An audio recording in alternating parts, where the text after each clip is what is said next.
নিচে এই পালং শাকটা কুচি কুচি চাকু দিয়ে কেটে নিয়েছি। আর এখানে কিন্তু নানা রকম সবজি রয়েছে পেঁপে রয়েছে, গাজর রয়েছে, আর কি রয়েছে, এখানে রয়েছে কিন্তু বেগুন রয়েছে, কুমড়ো রয়েছে, বিনস রয়েছে। সব কিছু দিয়ে কিন্তু পুষ্টিকর খাবার, একদম পুষ্টিকর খাবার। এইসব খাওয়া মাঝে মধ্যে দরকার আছে। সেই জন্য আজকে কিন্তু মনে হচ্ছে পালং শাক। আর বানাবো কিন্তু ফুলকপি এনেছি, ফুলকপি দিয়ে কিন্তু বানাবো। কি বানাবো? ফুলকপি দিয়ে বানাবো হচ্ছে এগ কারি। এগ কারি কিন্তু এটা হাঁসের ডিম বয়েল করে নিয়েছি। হাঁসের ডিম বয়েল করে কমপ্লিট। হাঁসের ডিমের কষা করব ফুলকপি দিয়ে, একদম নিরামিষভাবে বানাবো, দারুণ হবে। দেখো সবজি কিন্তু কাটা হয়ে গেছে, সব সবজি এর মধ্যে দিয়ে দেবো। একদম অল্প তেলে কিন্তু আমি রান্না করছি, অল্প তেল দিয়ে কিন্তু রান্না করবো। অল্প তেল দিয়ে কিন্তু সবজিটা বানাচ্ছি। এর মধ্যে খালি নুন আর হলুদ দেবো, আর কিছু দেবো না। পালং শাকে নুন আর হলুদ দেবো। নুন আর হলুদ দিলে কিন্তু টেস্ট এসে পড়বে। প্রত্যেকটা সবজি কিন্তু আলাদা ফ্লেভার আছে। সেই এরপর পালা হচ্ছে এর মধ্যে পালং শাকটা দিয়ে দেবো। পালং শাকটা কিন্তু আমি এখানে কেটে রেখে দিয়েছি। পালং শাকের মধ্যে ঢেলে দেবো। পালং শাক থেকে যে জলটা ছাড়বে ওই জলে কিন্তু রান্নাটা হয়ে যাবে।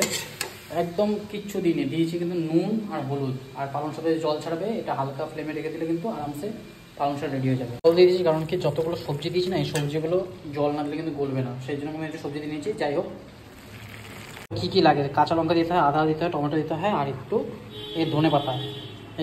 এটা দিয়ে কিন্তু আমি এগ কারি বানাবো। যে কোনো কিন্তু নিরামিষ খাবারে কিন্তু এটা ইউজ করতে পারো। যারা হচ্ছে মানে ডিম খাবে না বা এঁচড় খাবে, সোয়াবিন খাবে, তাহলে কিন্তু নিরামিষভাবে করতে গেলে কিন্তু এই যে যদি পেস্টটা বানানো হয়, পেস্টটা দিয়ে যদি রান্না হয় না, মাংসের স্বাদকে হার মানাবে। ভেজে বানাতে না ফুলকপি তরকারিতে এই মশলাটা আমি ইউজ করি। এই মশলাটা দিলে কিন্তু অসাধারণ টেস্ট আসে, ফুলকপি ফ্লেভারও দারুণ আসে।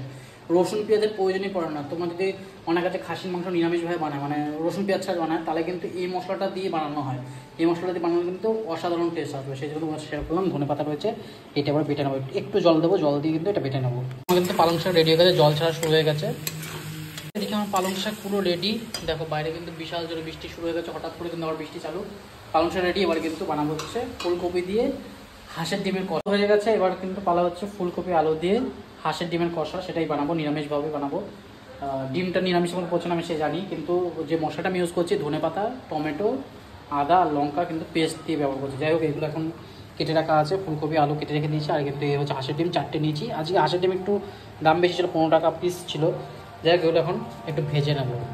সব কিছু কিন্তু একসাথেই দিয়ে ভাজবো। এগুলো কিন্তু ভেজে নেবো। ফুলকপি আলু ভাজা হয়ে গেলে, প্রায় ভাজা হয়ে গেলে, সাদা তেলেই কিন্তু আমি পুরো রান্নাটা করছি। সাদা তেলেই রান্না করছি, আজকে কোনো সর্ষের ইউজ করছি না।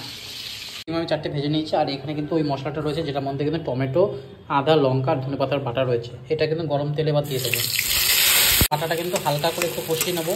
কষানোর পর কিন্তু এর মধ্যে জাস্ট একটু হলুদ, জিরার গুঁড়ো আর লঙ্কার গুঁড়ো দিয়ে দেবো, ব্যাস।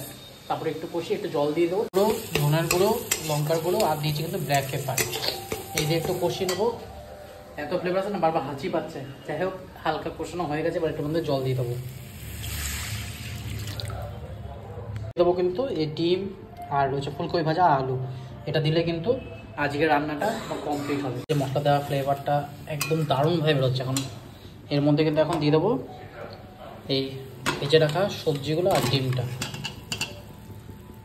কিছুক্ষণ একটু কষালে কিন্তু এটা রেডি হয়ে যাবে। আজকে দারুণভাবে কিন্তু বানানো, একদম নিরামিষ কায়দায় এগ কারি ফুলকপি দিয়ে। ফুলকপি কষাও বলা যায়, এটা দারুণ টেস্ট হবে কিন্তু। যাই হোক, এটা হোক। এখনকার মতো ভিডিওটা এখানে শেষ করছি। এরপরে ভিডিওটা কিন্তু খাবার আসবে, সেটাও কিন্তু দেখার জন্য অবশ্যই পেজটাকে ফলো করে নিও। দেখা হবে।